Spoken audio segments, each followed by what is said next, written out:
Morning, people. Morning, morning, morning, morning. Tuesday, Tuesday, the day after the dreaded Monday. Um, we're going to have a different discussion than I normally do. Um, I'll be having two guests on their backstage, and these are people. One I just recently started following, and the other we've had a TikTok back and forth, follow each other until you get banned relationship for about a year. So he's a little bit behind the eight ball because he hasn't had 20 plus accounts yet. When he gets up there, he gonna get them rookie numbers up. But um, today we are going to be having a discussion about something that I think is affecting way more of our societal norms than a lot of people want to admit. I'm going to be reading a definition here for people, um, and you can tell me if this makes any sense before I bring them on. The description is of toxic masculinity. It is a set of certain male behaviors associated with harm to society and men themselves. Okay? Traditional stereotypes of men as socially dominant, along with related traits such as misogyny and homophobia, can be considered toxic due in part to their promotion of violence, including sexual assault and domestic violence. The violent socialization of boys often normalizes violence, such as in the saying, boys will be boys, about bullying and aggression. Yeah. All right, so that's the context under which we'll be discussing toxic masculinity, but there is a caveat and a twist to our description of it, and you will catch on to it here soon enough. And so they're going to be going by their TikTok names, not their.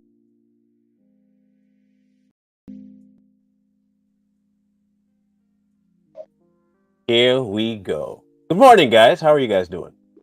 Good What's morning. Up? What's up? So good. You guys can find them under those names on TikTok if you follow them. Most of us probably won't, but I just go. They have really good content. They have level heads. You'll be seeing that in full effect today. The reason I picked you two was because of I've heard you both address the topic before. You more recently, Stargazer. And your take on it was different. I hadn't heard many females address the idea of toxic masculinity in the positive. And Booker had an even more unique take backstage. So I'm going to do the toxic masculine trait thing and let the woman go first. I'm going to be toxic right now and let the woman go first. So give me your breakdown of what you believe toxic masculinity is. So what I gathered from the whole thing is that if a guy expresses the way he feels, if he shows any kind of like a feminine, trait, whether it's him crying or lashing out or, I would say just kind of like showing a more softer side of him. He's now casted out as like, too feminine or, that men shouldn't act that way. And then if he's a little too masculine and he's showing his dominant side, or he's trying to take the lead, or he's trying to protect, then he's now labeled some vicious, ferocious monster that needs to be held down and put away. And I just feel like, I feel like men should be, first of all, they're human at the end of the day. So treat them as such. And then secondly, I feel that women, they want men, but then when a man is in his actual character and his actual state and form, and he's trying to lead or he's trying to protect and show that side of himself, then it's so easy to call him the bad guy in a way, and he gets pinned to, like, he gets pinned with these stigmas and these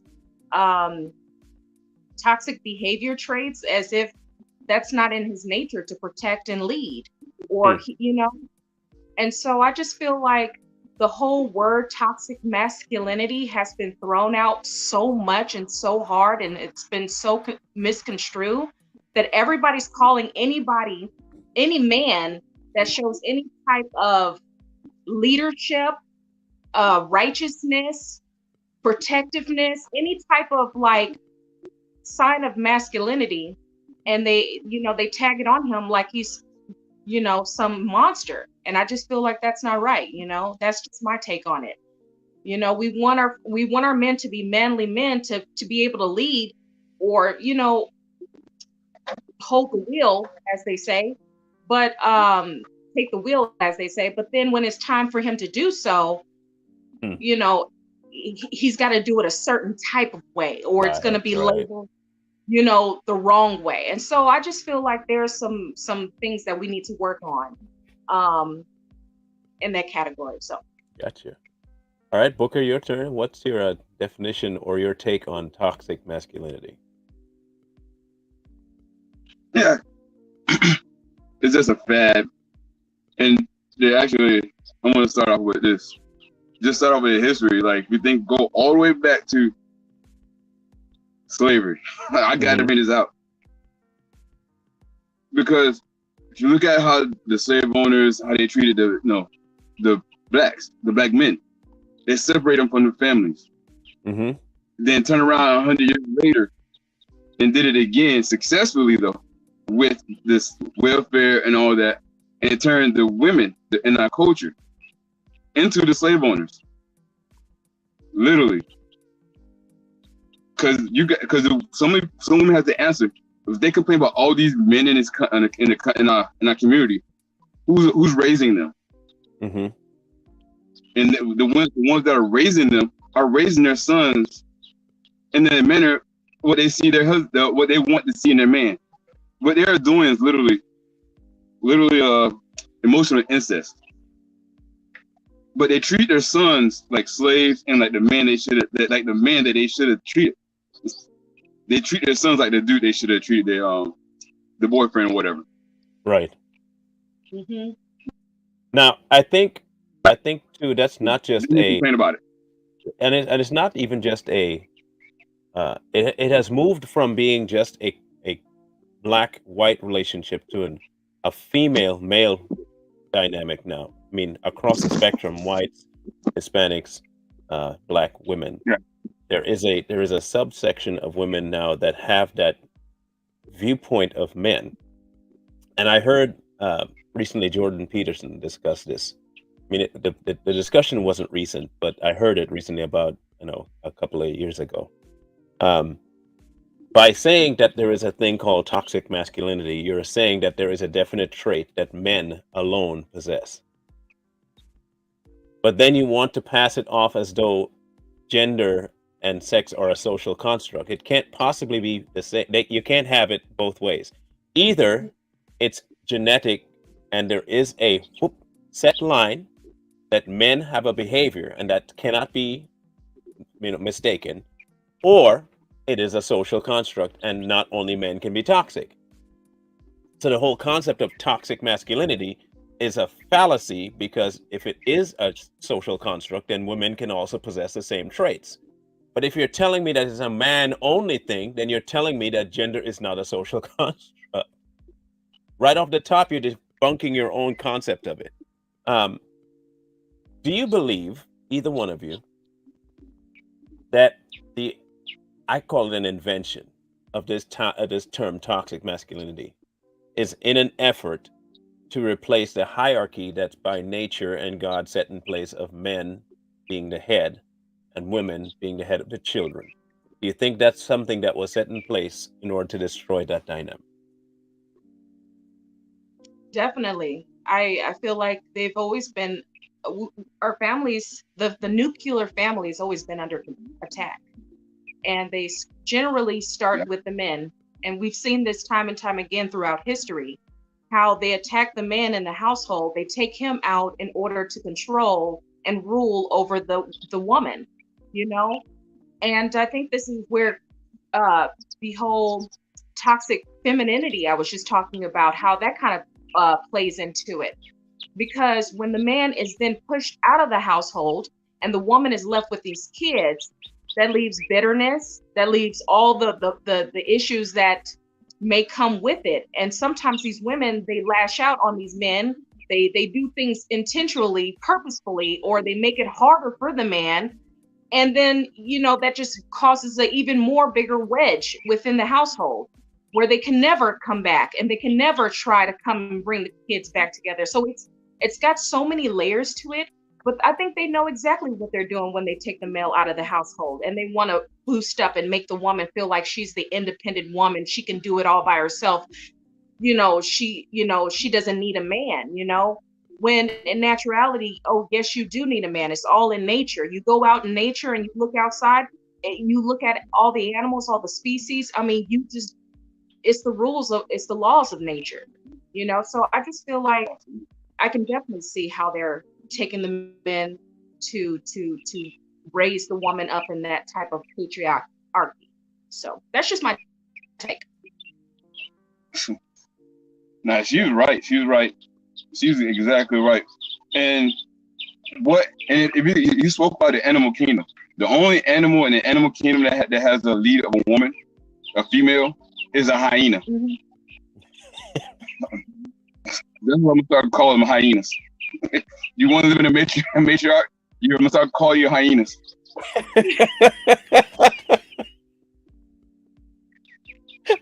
I'm sorry, but the only thing I could think of when you said that, I'm sorry, I'm gonna say this, but Mufasa. Say it again. Mufasa. All I could hear is Lion King and Mufasa. And Ed, that's the only thing I could see. And that makes sense. Whoopi was the head. Whoopi was the head of the hyena pack in the Lion King. Yeah. Ain't that funny? That's even worse. So we have then a dilemma before us then, because the ones with the loudest voices are the ones that are trying to push this concept of this whole women are strong, women are independent, women. And it's like I said, it's now becoming, I do believe that it did start, unfortunately, in the Black community, because they pushed it not, and I don't mean that at the roots level. I mean at the entertainment level.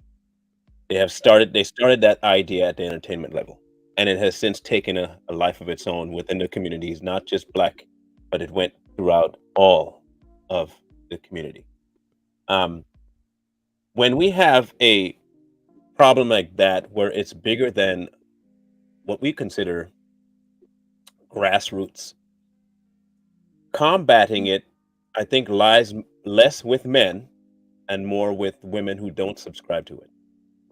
Meaning, I don't believe that men are going to be the one to solve this problem, because we weren't the ones that created it. Because I think if we were to talk about the violence actions of stuff, we can probably deal with that, men can. But the perception that masculine and toxic masculinity exists is not something that the man himself can solve, because it's like trying to talk to somebody who has an alcohol problem and showing them that they have an alcohol problem. They won't see that they have an alcohol problem. And the only person that can solve it is the person that started drinking alcohol. Yeah. And I think for us, we can tell all we want, men from the outside looking at women that have this concept of toxic masculinity, until they realize that they're the ones that have to change the viewpoint. And the only ones that can change that viewpoint is somebody who's had experience with alcoholism. And that is another female who has seen and can tell them, speak their language, that this is nonsense. I don't think that the men can solve it. What do you think of that option? I can totally You see go where you're first, going sir. with that. Yeah. I can totally see where you're going with that. In a way, like you can't tell an addict, hey, sometimes it pushes them even further or makes them want to do it even more. Like they would have to come to the realization that this something that they want to fix. I know myself growing up, having my children, I had, a time frame where I was a single parent, and being in the dating scene, it sucked for a while, because you're out there, you're trying to, you know, and not too much even on the dating scene. It's kind of like we go out and whatever. But when I do, you want to find somebody that's compatible with you that can work within the lines of your family. And I feel like there were toxic traits that I knew that I had brought along with me that I even had to kind of shake. That I, but again, being the addict or not seeing it from the outside looking in or the inside looking out, you wouldn't notice it. You would think that, oh, there's no problem with me. There's nothing wrong with me. I'm perfectly fine. But then you go out and you experience people and you talk to people and you expand a little bit more and you start to grow a little bit more and you start to understand how this whole thing works, And then you start looking in the mirror and you're starting to realize, hey, there's some traits or there's some things that I can even fix myself. But again, it has to come to the point where that person is looking in the mirror, that addict is looking in the mirror and they're saying they want this. If not, it's not going to work. I mean, I'm sure we all have some toxic behaviors or have had, people don't want these words at the end of the day. So we just got to get past and say, this is what's the problem. Whose phone's ringing? Mine. I thought it turned on silent. Yeah, no problem. All right. I think that people get these like labels attached to them, these words attached to them, and they if you're being called toxic or anything like that, they immediately clam up and they immediately get on like a defensive side. And it shouldn't be that way. It should be, okay, this is what they're saying about me. Why are they saying this about me? What is it that I'm giving off that makes them feel I'm being as such? And that person should work within themselves to figure out what it is instead of just being so dismissive towards the other person, or they don't want to be vulnerable and just fall to the fact that we all have flaws and these stigmas, these words that we carry on and tag on each other. If you don't know how to separate the emotion from it, then you'll never know how to fix it. Right. Your take, Booker? Bro, no, she said everything I was gonna say when she brought the mirror. When she started talking about accountability, that was what I was going to say. Thank you, Star. There you go. So then we're left in a dilemma. You're talking about the dating scene. I jumped at that. Do you believe then that it kind of puts men at a deficit when it comes to their approaching of women? They have to be leery about being themselves when going to approach a female, because they never know whether or not the female will take their assertion of self being a male to be toxic. And then you think that lends more to the reason why men start doing things that are more effeminate. The nail painting, the hairstyling, the manicures, pedicures, eyebrows getting done, some even going to makeup, and so-called getting in touch with their feminine side. Do you think that whole idea of them not wanting to come across to the opposite sex as toxic, it pushes them to the complete opposite spectrum? Now, even when the female is getting what they want, where he's not toxic, now he's no longer masculine. Yeah. So how can the man win, really? Well, bringing the father in the house. Oh, you want this There book? you go. Yeah, take it. That's a good starting statement. Tell me. Okay. So one thing I noticed is that before you go, I want to address this comment, this moronic comment, because I'm sorry, it's a moronic comment. Listen to this. Okay, just listen to this. Let us not confuse the European concept of patriarchy. Most African societies are, I'm assuming you said, ruled by females in balance with patriarch. Toxic masculinity exists when black men mimic the white standard of masculinity. They may behave in the way they are treated by white male dominance, best exemplified during slavery. What exactly is the difference between a white male and a black male? Yeah. Are you familiar with the Zulu tribe at all? Let's just tackle the Zulu tribe. Are you familiar with the Zulu tribe? That's an interesting. You're familiar with how strong of a masculine presence you have to be a Zulu? You realize that women in the Zulu tribe do not have a real voice? Let's go to Let's just talk about Nigerians. Okay? Let's talk about Nigerians. Do you realize that the men in Nigeria are the strong hand and the women are subservient? Like completely subservient? Did they get that from white men? Huh? They got that from what? Slavery? That's what you want me to believe? They got this so-called hierarchy of men acting like complete rulers or authoritarians. They got that from white people. You see, when you build your whole life and concept around this whole idea of race, you become a moron.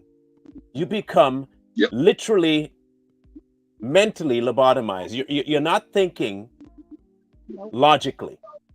Not. If you're trying to tell me that black males act a certain way because of white males, and then you look at Africa, where there are no white people in certain countries in Africa ruling, but they all have the exact same traits of men being dominant, you still want to blame white people for that? You're trying to tell me that those black men in Africa are that weak? Black people overall are that weak that they have to kowtow to a white ideal where there are no white males ruling over them? How slow you gotta be, bro? I mean, just judging by the name you gave yourself, I can tell that probably not all the lights are on upstairs. No, I didn't misunderstand nothing. I did not misunderstand anything. The instant you could bring to me the correlation between white males and black males, you lost the whole conversation. Yep. This is not about white males and black males. There Why are do we white I got one gotta thing to say though. every time? Why do we got? I got one thing to say because this is getting old. Every time we try to address an issue within our own community, we want to bring up white people, white folks, as if they like them is gonna fix our problem. They got their own problems. We need to fix our own problems in our own community. Stop worrying about what white folks got going on. Exactly. Okay. Since we in this, let's see how I misunderstood. Okay? Let's see how I misunderstood this statement.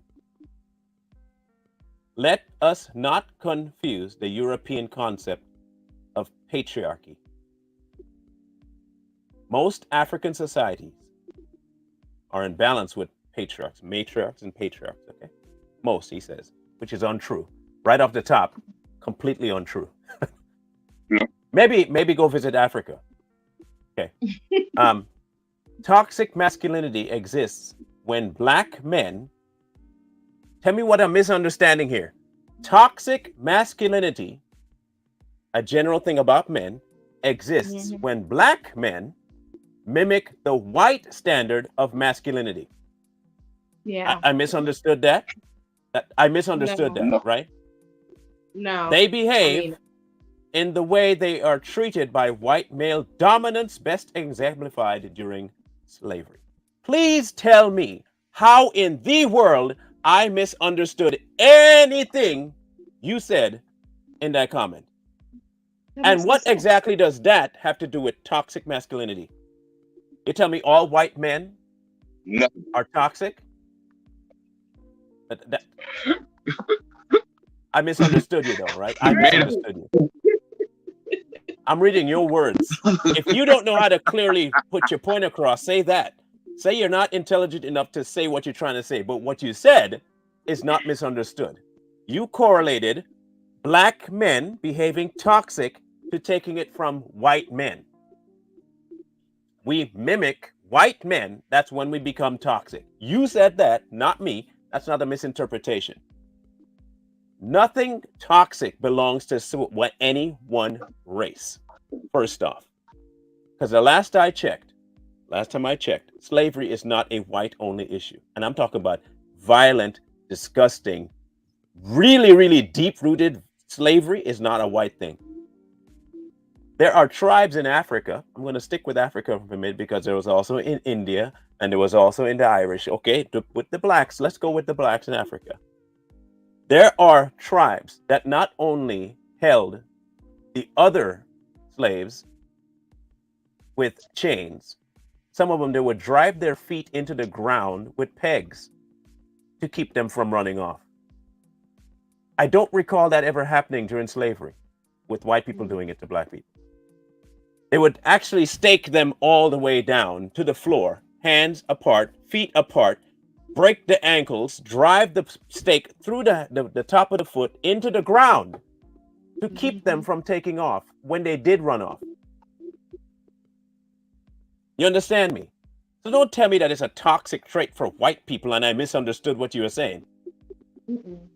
That's nonsense. You stepped into the ring and you had no gloves. And you still don't know how to fight. Then you want to tell me, well, I didn't understand. You didn't understand. No, I understood fully. You were trying to make this a race thing. And it's not a race thing. This is what you call a demasculation thing. We are people, the society is trying to take away the true positions in life that make society function properly. Here it is, the way I see it, and I'll be done with his comment. Men are providers and protectors. Women and children are worth protecting. Level 1. Level 2. Women are nurturers and lovers and protectors, and they're there to protect and nurture the home and the children. And the children are there to learn from both mother and father, to get an equal balance of what it means to protect and what it means to nurture. That's it. What society today wants to do is to take away that entire hierarchy and destroy, and when you see it now in all of society. Children don't know how to show respect to anything older than them. Women don't know how to depend on a man, and a man doesn't even know what he's supposed to be doing. And society is what? In complete chaos right now. So to come in here with your nonsensical statements about, oh, we learned it from the white people. You're a moron. You're an absolute moron to think that. If that's what you think, you are definitely lost all of your masculinity. You got none left. I would even suggest that you don't even have any femininity left in you. At this point, you might as well be asexual. You have removed every bit of any kind of dominance over your life. You can't even be an independent woman at this point. And I said it because I honestly cannot deal with people like that. How in the world are you going to attribute black people behaving like morons to white people, or white people behaving like morons to some other reason? Like, honestly, logic alone should tell you you're wrong.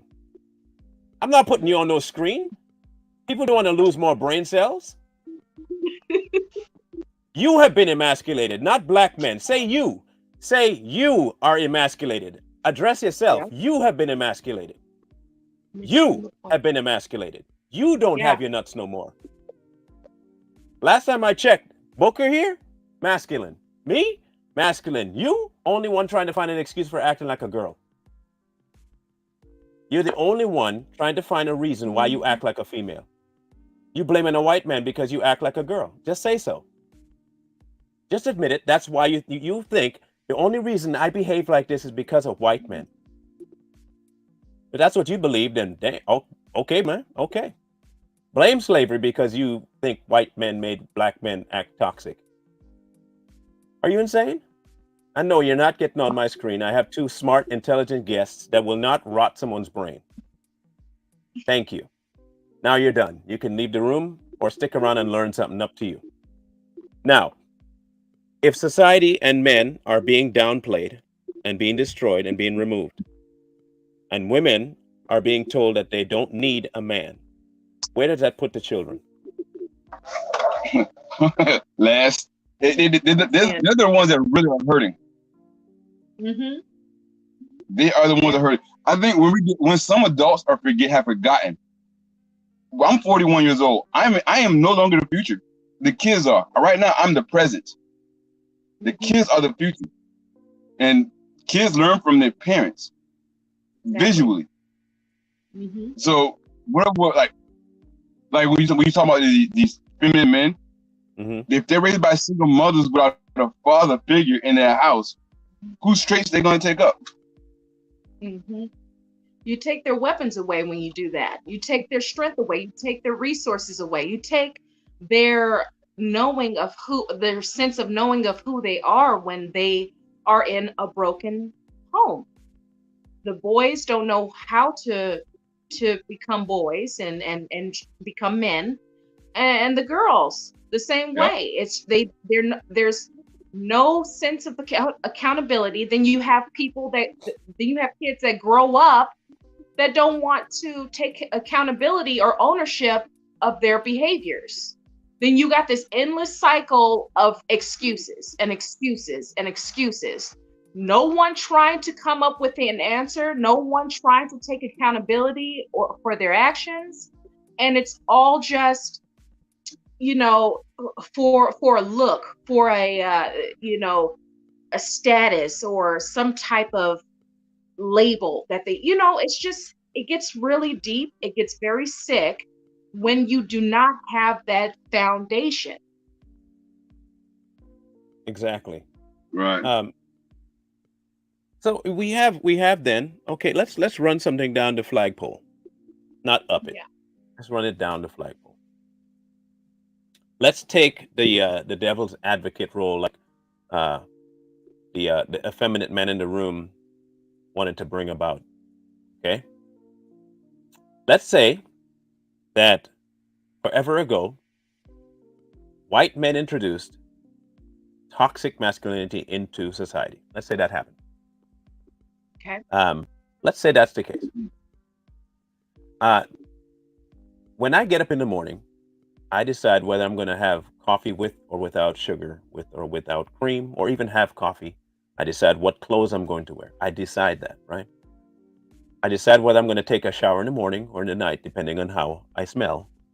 I decide whether or not I'm going to wear deodorant or cologne. I decide.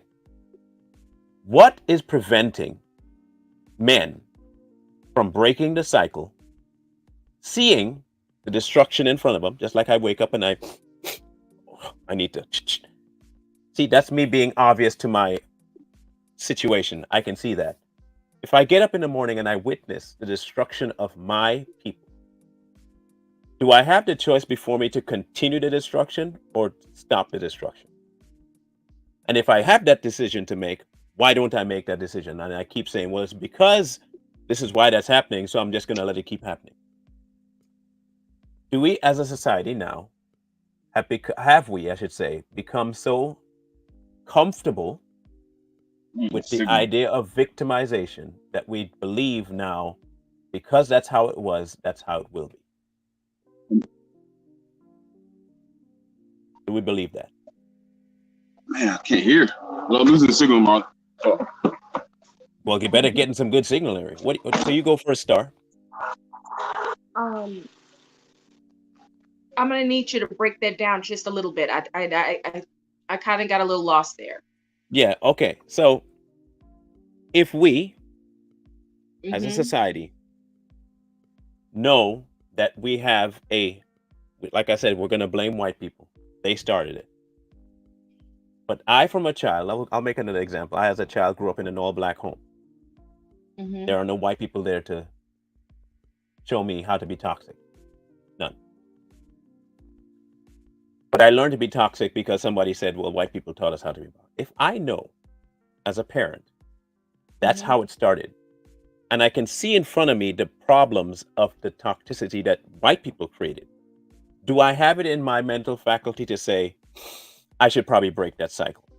Just like me waking up in the morning, and I can smell myself. Should I not go get either a shower or put some deodorant on it?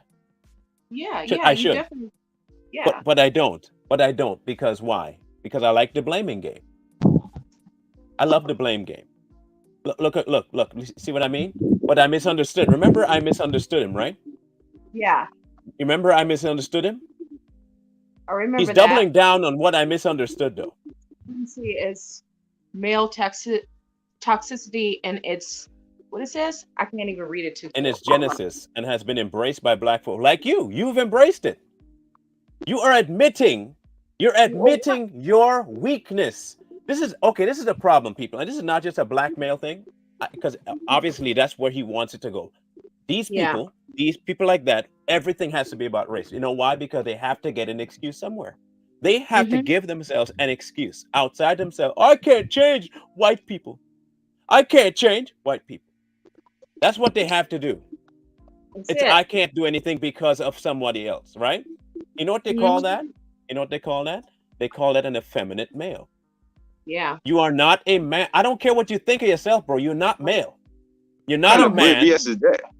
You're not a man. Nobody, You're not a man. nobody should have that much power. Nobody should have that much power, and you should look more into yourself. You should have more. You feel higher about yourself than somebody that may have a different complexion than you. You can go out there and get it just like anybody else. Stop using the white man as the It's an excuse. I'm excuse. so sick of that. Now, I'm so just so tired of it. when you think about it this way, right? Think about it this way. And Booker, you brought this up before when you talk about the emotional incest. Yeah. If the women have been conditioned, told every day, that hey, you don't need a man. It's on the news, it's on TV. They start believing it. And then Yep. there are some women like Star that say, you are you an idiot? You gonna believe everything someone else tells you? You that weak? She is now considered the outcast, right? He doesn't realize Yep. that he is playing directly into the hand of the thing he's accusing people of having. He is doing exactly Exactly what they want. the system wants him to do. Mhm. Believe that someone else is to blame for your behavior. And when others Yep. who are not doing that, oh, you just Mhm. don't understand the struggle. No, fool, I'm not participating in your struggle. You know why? Because it's optional. It is optional. I do not have to give anything that much power over me. The instant I do that, I am proclaiming my weakness. I am proclaiming how soft I am. I'm proclaiming that no, I can't do this. No, no, no, no. It's someone else that made me do it. If that's the case, I would reevaluate. Start to really reevaluate how you approach life. Because I'm telling you now, if I give, it's no different with drugs. It's no different with being lazy. Anything can have that kind of power over you. But you give it that power over you. Not it, you do. You start using it. You make the decision, or you make the decision to stop. It's that easy. Don't give me this generational. Then stop. Break it generationally. You've identified it now, right? Okay, so you've identified it. Let's start there. People tell me, okay, the identifier. That is what the key is. When you have a problem, you need to identify the problem so you can fix the problem. I have never seen, and I'm sorry, this might upset a lot of black people, but us black people, the ones that are very vocal, seem to be the only ones to identify a problem and thank the problem for existing. I have never seen anything like it. And it's not just an American thing. This is in the Caribbean too. They identify the problem. Yeah, that's a problem. You call it a problem. We say you identify it. And then you harp on it for the rest of your life instead of just leaving the problem and saying, all right, I'm just not going to. No, it's a problem. I see it. I'm done. Changing course. Changing course. You don't change course. Instead, it's like, I see it. I see it. I see it. No, look at it. Let's see how many problems I can get out of this one problem. And keep telling people, you see the problem I have? It's a problem. Look at it. My problem. Man, I got this big problem. Then put it down. No, but it's a problem. See, look at it. Problem. This is keeping me from doing everything I want to do. Then put it down and go do what you got to do. No, because I have a problem. See, that's what you look like. And it's the same thing. That's what people are trying to do to men today. If I can keep men from fulfilling what they're supposed to do by having women look at men as though they are toxic, and then men, we know we're fixers, right? We're fixers. What we end up doing is fine. We just won't be toxic. And we go the complete opposite way. And what happens when men vacate their role? Society becomes toxic. Yeah. And now we have a toxic society. So, I mean, I don't know how you're going to blame white people for that one. I mean, white people are that bad, they affect even their own, because I know plenty of white men who are toxic. Plenty of white women who are independent and don't want the man in the home. It's not just a black thing. But somehow we have come to this problem and this fork in the road where we want outside people to solve an internal problem. And We that's want where an it all out. boils Yeah, down to. that's why I said I don't think men can solve this problem, because the problem with toxic masculinity is how women see men, not how men see men.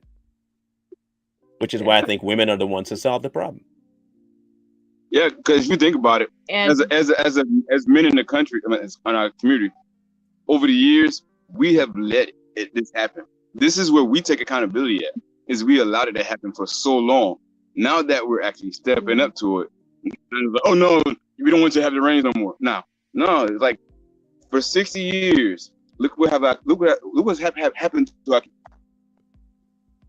look what has happened. 60 years, not one person that fit all this can say that this is good. yeah.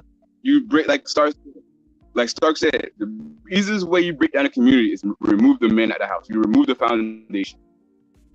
Yeah, you do. Yep. They do it every time. And then they give the woman all the benefits, and she has all. Oh, I'm sorry. Go ahead. No, go ahead. I'll wait till you're done to read it. She gets all the benefits. She gets all the assistance and all the help. Now she's Miss Independent, and then and then what does that do? That creates now a triangle type of effect, because now you got the kids in the middle, thinking that, oh, mom's got it together. Then if she's got a daughter, oh, I can do it all bad by myself. And if she's got a young little boy, that's where he usually is now being subjected to a more of a feminine, he doesn't have that male dominance, that male there to teach him what he needs, and then Right. it's just a cycle of just It's toxic. just you're right. Toxic. But by choice. By choice. Yeah, by choice. That's it. It's Definitely. all by choice. So someone said, Yeah. please Choice. explain toxic masculinity. I think it's subjective. It is very subjective, and that's what our point is. It does not have a universal definition. It does have a universal definition, but the seeing of it is subjective. I'll tell you what I mean. People behave according to their own needs and wants and desires. Someone may like it and someone may not like it, but not liking something does not mean labeling it as toxic masculinity. So if a person happens to be a woman instead of a man, then they will call it toxic femininity. No, they won't call it toxic femininity because a woman started it. That's why they won't label it feminine, even though it's a feminine energy. Okay. Or is it toxic humanity? That's not, but human nature by nature is fallen. So that's a whole other topic. It depends on a person to person. Humans can be trained to be the best version of themselves. Okay. So here's the deal. If I want to see the degradation of society, I remove men, because men are the strongholds that keep it from being attacked from outside forces. That's our role. Whether people believe that or not, that's factual. Our role is to protect the family nucleus. That's why you'll see uncles that don't have their own family will go protect their nieces and nephews, because it's still their family. Women's roles are to nurture what the man protects. And children are going to be the result of the nurturing and protection. And in turn, will have that same behavior when they get older. Okay? When someone wants to see that go away, just like the devil did with Eve, you don't really have to have the man around. You could do everything he's doing, everything, except that you might need his money. That one you might need. Make sure you get his money. And then the woman says, oh, yeah, I could do it. Then they get mad, because here's the problem. You see, most of them are really upset females. There is a grounding agent that real men, bring to a relationship. That grounding agent is what you call security. When a woman doesn't have that security, it shows up in aggression. You don't have to believe me. Just look at society. It'll tell you. When they don't have that security, it shows up in aggression, which is why they always want to say, why don't men ever stand? You hear them tell you, men don't stand up for me. They never stood up because they've lost that protection. They know they've lost that protection, but their pride won't let them let it go. So they start labeling the men to try and break him down in order to bring them under them. So they have the illusion of security. Meanwhile, the man can't really secure nothing because he's lost his masculinity. And when he does rise up to the occasion to become masculine, it's toxic to them because they don't have the rule. It's a very odd dynamic that they've created for themselves, because now they've put themselves in a cycle that they can't break free of, other than by choice. They have to see it first and then break free of it. But I can't do it because I'm the toxic male. But a female who can identify the problem and tell them what they're missing, I think they can fix it. So no, it is subjective, but it has now become universal because everybody is buying into this idea that men are a problem. Strength is a problem. The enemy has made it very clear to us that he is not going to play fair. If the hierarchy of God don't exist, then the society as a whole won't hold together, and society as a whole don't hold together. I can do whatever I want in it. That's why you can take kids to drag shows now. Any real man you think would let his 5-year-old daughter go to a drag show, or a son? Or trust and believe that man would be eating his teeth in a heartbeat. Yep. A real man would not let that happen. But they had to get to this point by the removal of the man, and they got that by way of having men become a problem. And so when we have this problem, we have people that will continually aim at the wrong target. They hover over everything but the issue. Oh, it's race. Oh, it's because men. No. You don't want the hierarchy. Just say so. If you're a man and you're fine with being an effeminate male, and by that I mean exactly what I said, an effeminate male, you have a problem owning what you're supposed to do, and you don't want to do it. And so the best way to do it is to do something else. And since society accepts it, you feel fine. But that's not your role. Just say you don't want the role. Just like the guy that's in the comment section that wants to give every reason to not be in the place he's supposed to be by blaming white people. People will find a reason to. I drink because of my work. I drink because of my family. I do crack because someone gave me crack, and now I can't stop doing. I did this because.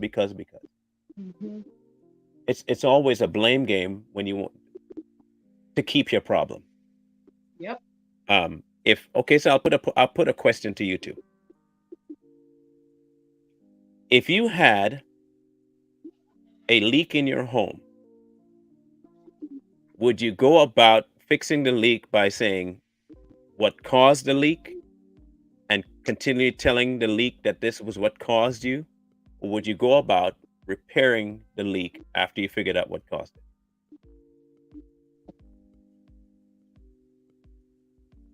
What would you do? Is this a question for me, or yeah, are you? For you guys. For you guys. Okay, no, for okay. you too. And this leak. Repeat the question. I'm sorry. I'm so sorry. So if you have a leak in your home, you know about the leak. Will you go about trying to find out everything about how the leak started and why the leak is, and leave the leak, or fix the leak once you've figured out what started the leak? I'll go straight to the source. I'll go fix the leak. Because harping on what started the leak ain't fixing it. No, it's not. Yeah. Exactly. You go straight But that's to the what source. society wants to do. Yeah, that's what society wants to do. Society wants to leave the leak so you know there's a problem. Your house is flooding, and that way you can say, see, he made my house. Look at that leak. That leak made my whole house flooded. What caused the leak? Well, I know what caused the leak. Yeah, but look at the leak's results, man. Look at what's happening with now. After years, the house is flooded and the house is eroding, and you're looking at your house. No, look.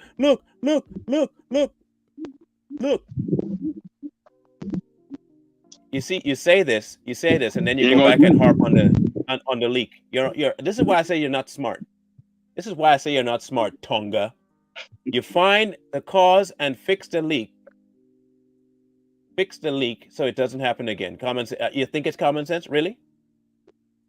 No, duh, it's common sense. No doubt, it's common sense. So he is capable of finding a problem and finding a solution. You're just willfully ignorant. There you go. Thank you. That now it's intentional stupidity. Yeah. You gonna completely ignore the fact that you know the problem, you know the solution, but continually harp on what caused the problem. Every day, I had a leak. You know how it was caused, man? Okay. Did you fix? No, no. Hold on. I'm not done talking about the leak. And this leak, man, it flooded my whole house and blah blah blah blah blah. And I said, okay, but did not. Shut up! I'm trying to tell you about the leak. I don't care about the leak. Did you fix it?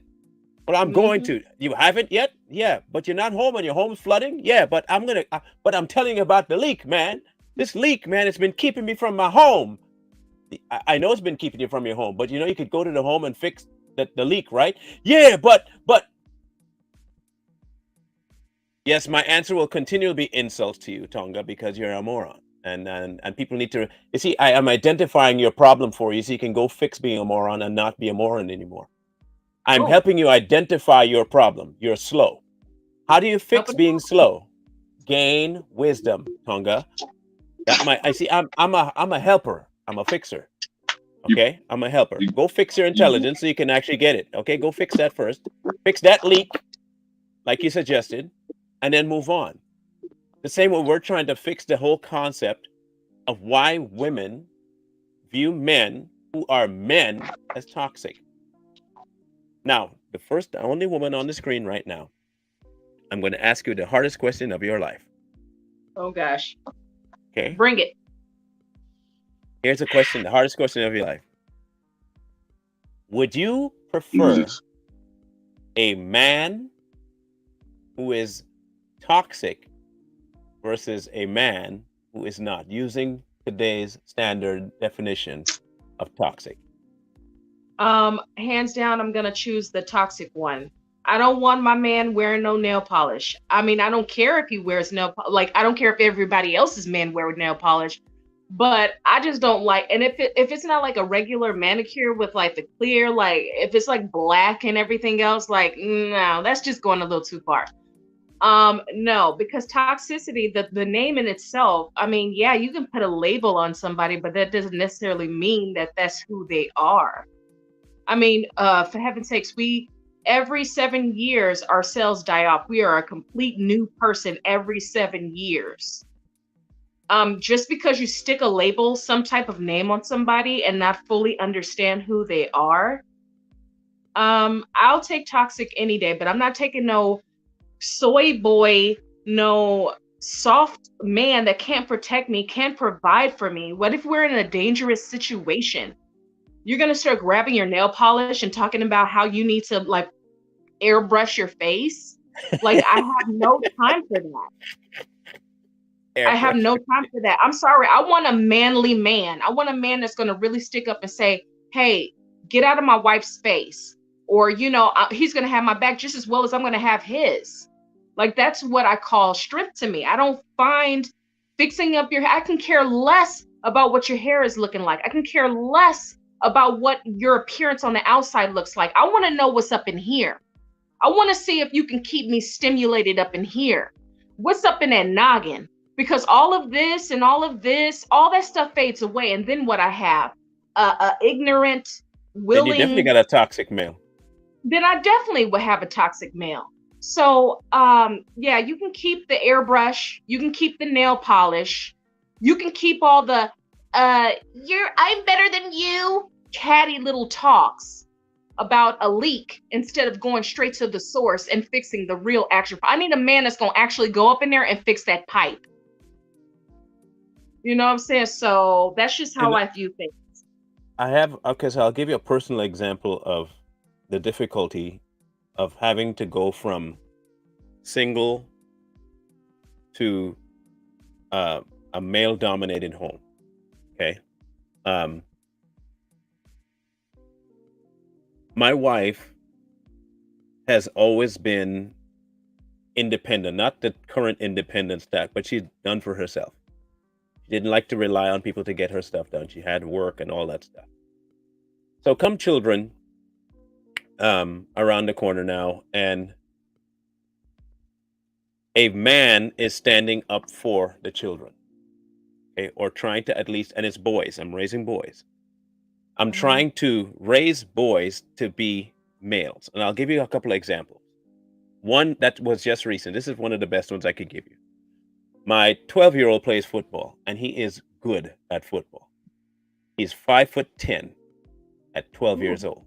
He's a goodness big, gracious. he's a big boy. He a big boy. Okay, he looks like a man out on the field when he's playing with these kids. Okay, he's ready to come back on it. He's not up yet. Oh no, Okay, we lost it. yeah, but I think he's trying to find signal.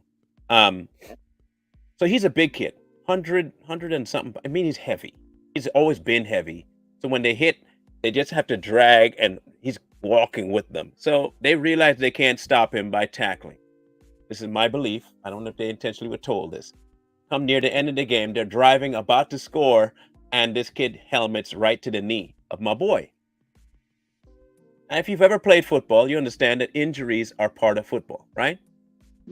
Yeah. But if you're a mom and you see a little boy go down, you're not thinking, get up, rub some dirt on it, and get playing. You're thinking, they hurt my boy and I gotta go save him. Okay, that's what you're thinking. The brother, the man, is thinking, all right, kid, you got hurt. Guess what? That happens in football. How bad is are you bleeding? That's the first question you ask him. And can you walk on it? So she said, are you gonna go take care of it? I said, no, the sidelines got it. She's like, what? It's what I said, no. The sidelines got it. And I can't go out there. I mean, I'd be encroaching on the coach's job. That's also a man-to-man thing. He is now the man in charge over my son. I gave him that role to go take care of my son during football. After the game is over, I now have control back. So after the game, I go around and I ask him, hey, you all right? But he's crying because it hurts. He's 12. He's hurting. And his team lost because he went down and he ran all the touchdowns for the game. So he has two things going on in his mind right now. As a male, I understand them both. As a mother, she does not understand either one. Nope. Okay, two things he's going to say. He says, yeah, it hurts, but I'm going to ride the bus back home with my boys. And she's like, no, he's going to come home with us because I need to make sure that his knee is okay. And so I pull her aside. I said, understand this. I know that you want to solve this, but hear me out. The feeling that you're feeling right now, he can't be around. He should not be around. He needs to be around his boys. You know why? They lost. They lost the game, and he feels like he's the one that let down his team. Now, in order for them to fix that relationship, as a man, he has to show them, regardless of whether my knee is broken in half, I'm riding with you guys. And they have to be, okay, man, you injured, you didn't even want to go with your moms. You wanted to hang out with us. We understand that you did not want to do this game. There is that kind of bond, bond. If that bond happens, they create such a camaraderie that you ain't never gonna be able to break. I'm sure Booker played sports before. There is a different bond that happens in the locker room. I didn't experience it until I was 30.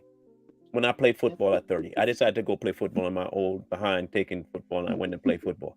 I have never understood the concept of brotherhood until I played football. Yeah. I mean, I was a rookie of rookies, never played before. I joined the team, and I did not understand locker room culture at all. At all.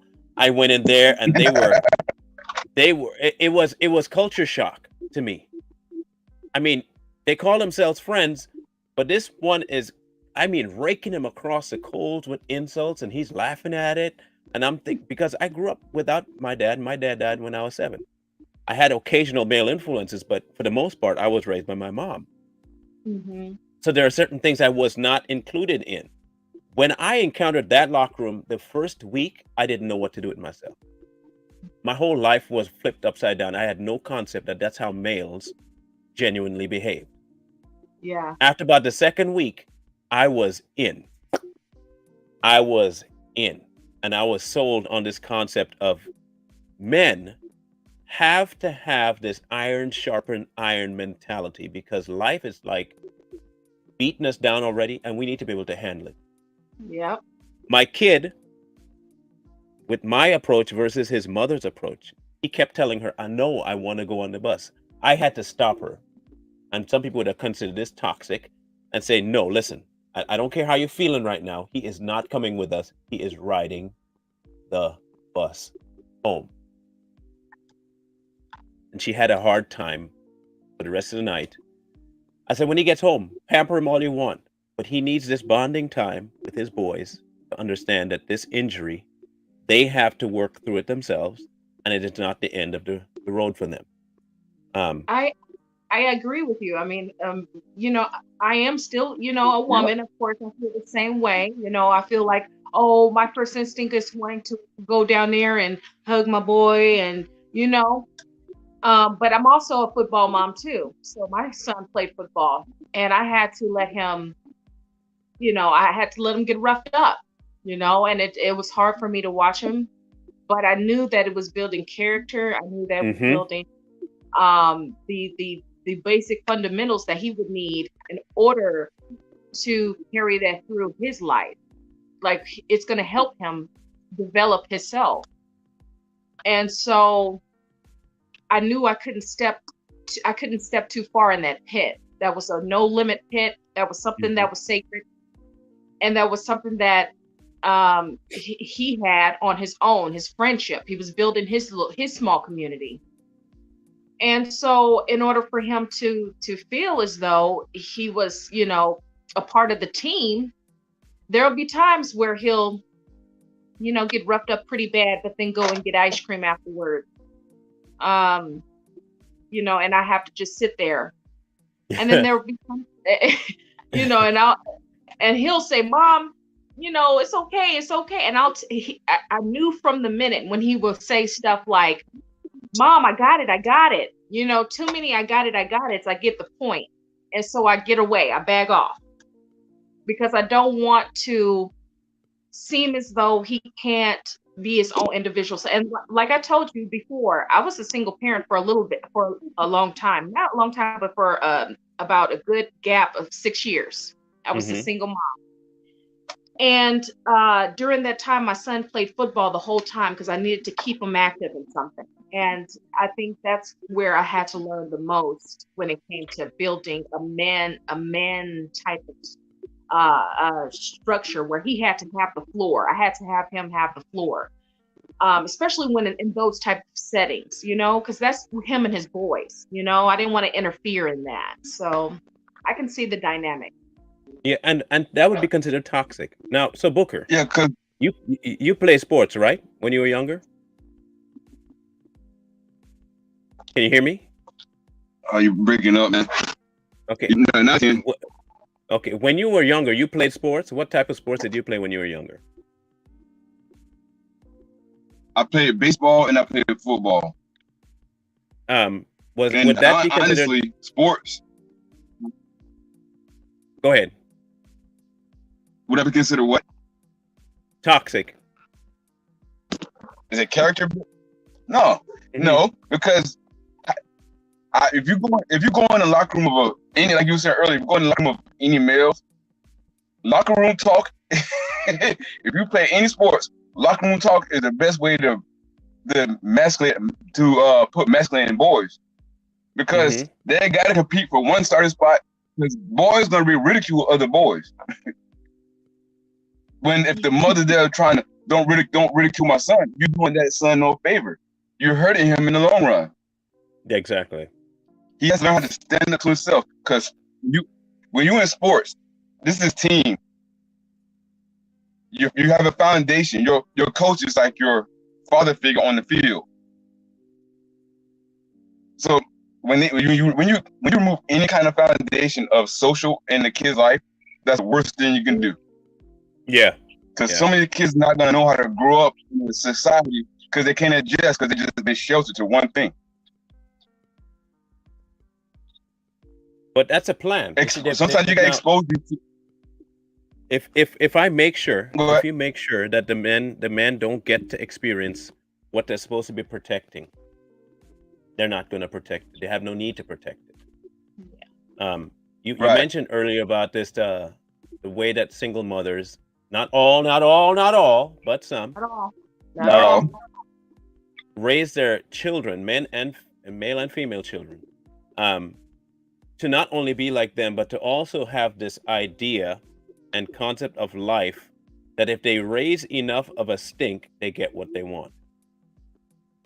If they get Yep. mad enough, because that's exactly how they behave. If I get mad enough Yep. and I make enough of a fuss, I would consider that trait the true definition of toxic masculinity. Oh yeah. Because men have to keep their emotional state under control. We have to. It is not that we don't want to engage with the female that's going through a rough time emotionally. We have to be logical about the next few steps. We have to be. Because Yep. in order to get something solved, it's no different like we were talking about the leak. I could be in an emotional tizzy over the house being flooded and all my personal items being gone, and I can weep and moan and cry. But at some point, I have to say, all right, it's happening now. Find a leak, shut this water off. That's the next logical step. Yeah. If I remain in my emotional state, I will never get the leak fixed, which is where that guy is, in the emotional status of having the understanding that white people did it. Or here's an idea, here's a novel idea. Understand it. If that's what you believe happened, I'm not saying that happened. If you believe that happened, acknowledge it. It happened. And when it's not happening, right now. Perfect. So know what I do? I'll tape off that door so it doesn't ever come back through that door again. Problem solved.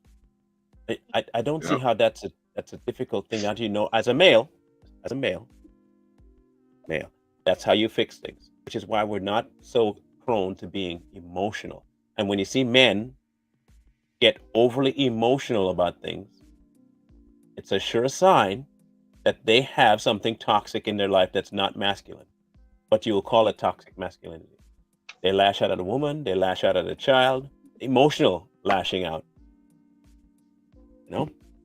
And that's not a male trait. I'm telling you now. I'm Emotional sorry. abuse. No, it's not. Emotional abuse. So as a girl, do you think that's a problem to equate emotional outrage and overly being emotional to a female? Is that offensive to you? No, not at all. I know if I get upset, I'll have my moments, and then I'll have to like look at myself in the mirror, like, what the hell am I really upset about?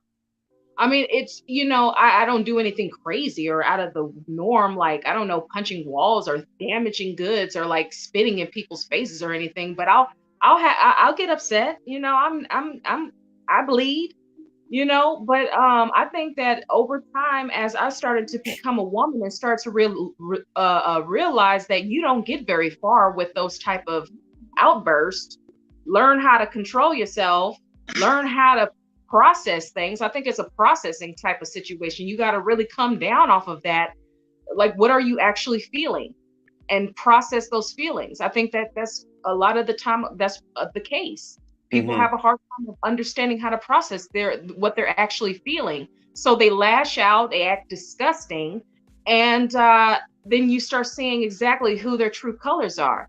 But just like I said, an addict is not going to tell themselves that they're an addict. They're going to have to figure that out on their own. They're going to have to grow into that. They're going to have to really hit the wall, and then they'll have to start realizing, okay, I have some homework to do. So I don't think it's offensive at all. I think that I found myself at times doing that in my younger years, but I had to go in there and I had to do some cleaning up. Now, And I can do that. here now, and I think I can speak for some men on this. Mm-hmm. We don't mind being around women that are emotional. That's not a problem for us. You know where I think where most of our problem comes in is when you don't want us to be who we are in your emotional state. It's almost like women want us to join into the emotional distress to feel as though we understand. Sometimes majority of the times, that's not what we're going to do. Mm-hmm. We will understand that you're emotionally upset and that you're off kilter right now. And we will come and sit, and you can cuddle whatever you got to do, but that doesn't mean we will cry with you. Because in our mind, one of us has to stay grounded. Because there's some things I'm sure we will give into. If my kid dies, we're probably both going to be an emotional wreck for a while. That's kind of a given. But if you had a rough day at work, and I had a day at work like was normal, and I call every day rough, and you come home and you're emotionally spent and you're done and you break down. Do not expect the man to break down with you. It probably won't happen. And if he doesn't, do not assume that because he doesn't break down with you, he doesn't care. Exactly. That is not how they operate. We don't move like that. We are what you call stalwarts, where someone will just stand there. You can lean on. I'm like a pillow. The pillow won't cry with you. It doesn't have the emotional, but it'll take everything you got. Mm-hmm. But at the end of the day, it's a pillow and it's not going to cry with you. The man doesn't have to cry with you. It'll be there. And then it'll tell you, okay, so now what you're going to do tomorrow to fix this. That's what we'll ask you. How you going to fix this tomorrow? You don't come home like this again. And it's not that we don't want to cuddle you the next day. And we're trying to help you not be like this so you don't live perpetually in an emotional cycle. Yeah. Today, that would be toxic because you're trying to control me. You're trying to tell me how to feel. Go ahead. One thing a lot of females have to understand, though, we're not your friends. We're in a relationship. We're not your best friend. You go to your best friend that is a woman. that is to hear your problems all the time. Now we're here to ease your problem, like you said earlier, Mark. We're here to ease the problem and give you a solution. But as long as we're attending to your problem all the time, we cannot go out and make money to bring back to the house that to protect and feed the family. We have other things we have to deal with too, not just what the feelings of a woman. Not saying that we don't care. Is that for me to ease your pain, I gotta go out there and get these things so that you can get your pain eased. Mm-hmm. Sometimes just let us take control of the situation, because if you run on an emotional state, you will never get anywhere. You just won't. Yeah. Running off emotions always lead to bad things. I don't mind being the best friend. I don't mind. But I understand too that not everything that you tell me I can deal with or fix. Not everything. When I say best friend, I am a girlfriend. Yeah, I know. I'm weird, okay? I'm different. I'm very different. And I know of a few other men that are like me. This is just I know this about me. I know how to be emotional, but I don't like being there. I hate being there. You know why I hate being there? There's no control there. There is zero control in emotional behavior. And what happens in no control is that you can do a lot of things that you could regret. Yep. And I prefer not to live in that mindset. So I keep myself focused on solutions and not the drama of the problem. Right. And I think men, by nature, by design, have that down pat. Women, by nature, have to be able to be available emotionally for the children because children are figuring out their emotions. And they have to be able to let go of that emotion. They have to be able to work through it. Okay? And so, like, my kid will stub his toe, my 6-year-old. And in my mind, first dad trait is, man, okay, look, it's just your toe. But then I think back, at 6-year-old, that hurt a little bit more than an adult. I can see it. And he probably just wants mom to kiss the toe. It won't do anything to solve the actual broken toe. But somehow the little kid thinks mom kissing it while she's crying solves everything. And if that helps in the fostering of the relationship, I'm all for it. But then again, there are some things that he'll do just to be emotional so he can harp on mom's emotions. And the dad will see it and be like, that ain't gonna work, son, and shut it down. So there is, and that's why you need that balance, because my kid, he's learning now that he can't bring the emotional energy to me when he's trying to deal with a problem. He can still do it with mom, but if dad's around, he doesn't do it. He's starting to learn that dynamic of what's appropriate and what's not appropriate to have an emotional thing attached to it. Without the man, he will continually live in that perpetual cycle of emotional outbursts. And you'll see them today on TV, either being reckless or dressing like a female. I said what I said. Don't tell me that you're born that way. No, sorry. There's a trait that was fostered in you, that was allowed to linger, that created that portion of you.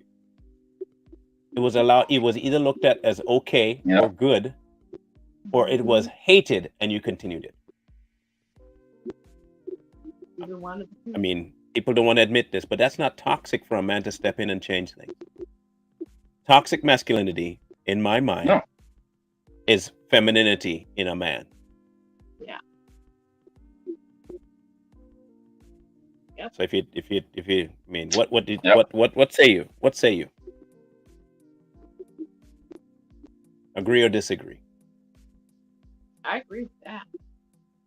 So how do we solve that? I agree with you. What's our solve? Well, how you bring it first up? of all, people start How we admitting solve that it? they have some. They're gonna have to start coming to the realization that stop being so scared of the word, and embarrassed of that word, the traits that you carry, and really try to dissect everything and fix it. You got to go straight to the root. You know, a lot of the things that we see on TV, a lot of the things that people are seeing in social media, it all plays a part in people's mental state. Mm-hmm. We're all walking around here with mental disorders, not understanding each other because we're not fixing the root of the problem. And I think that people are not seeking mental health. I think people are sitting on their ass. They're not, a lot of them, and they don't understand that sitting on your ass ain't gonna do nothing good. Sorry. Sorry. Keep going. It's not gonna do no good to your mental health. I'm just being real. Like, I'm being honest.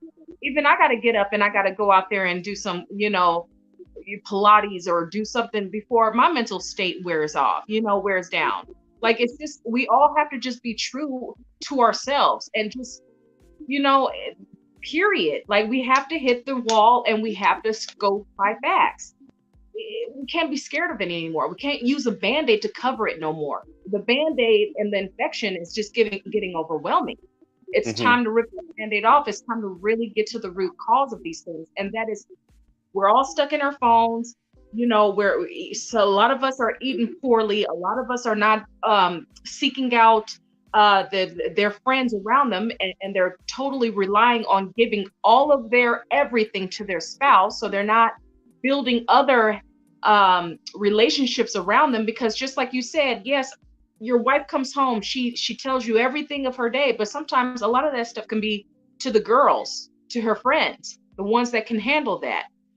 Or, creating good relationships, a good foundation. And it's just, we got so many things to do, but we can do it.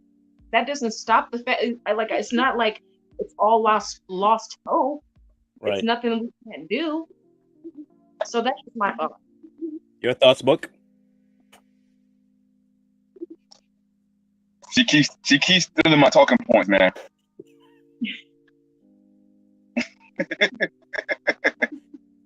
Female toxic trait right there. No, but Star is right. Seriously, Star is right. I don't have to say nothing. Star said it for me. There you go. So, my last thoughts on this is this. This is my advice to men, and this is my advice to women. To the women, as much as you can, when you identify yourself as the problem, fix the problem. Do not expect men to be what you are, because they're not. Do not seek for men to be an emotional crutch for you, because they cannot be. It's not possible. It is not who they are. And what you're going to end up with is a upset and misdirected male. And eventually it'll turn into anger. Men, do not, I repeat, do not dwell in your emotions about anything. And I mean anything. But also don't go to the extreme end of the scale where you never engage your emotional side. Because your kids also need to see it. Your kids, your boys especially, need to see that vulnerability.